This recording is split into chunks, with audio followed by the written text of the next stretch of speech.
Sebuah video seorang kurir yang diamuk dan dibanting HP-nya oleh seorang customer pria yang tiba-tiba membatalkan pesannya kini menjadi viral.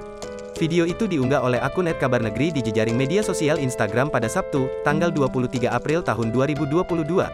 Dalam video tersebut memperlihatkan seorang pria dan wanita yang berada di depan rumah mereka. Video itu direkam oleh sang kurir yang baru saja mengantarkan paket kepada mereka. Sayangnya, paket pesanan itu ditolak dan tiba-tiba dibatalkan oleh sang pria tersebut. Seorang customer tiba-tiba membatalkan barang yang dipesannya, tulis keterangan ketika ditanya alasan dari pembatalan oleh kurir, sang pria malah marah-marah dan mengamuk. Dari rekaman video tersebut memperlihatkan pria tampak emosi dan marah, bahkan sampai seperti mengajak berkelahi kurir. Sementara istrinya tampak mencoba menahan sang suami dengan menarik-nariknya ke dalam rumah. Namun pria itu tampak kekeh berdebat dengan kurir pengantar paket tersebut.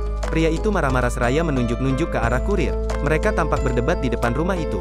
Saat kurir mencoba menjelaskan alasannya, pria tersebut langsung maju menantang. Tak hanya marah-marah saja, bahkan si pria disebut bahkan sampai membanting HP kurir ke lantai.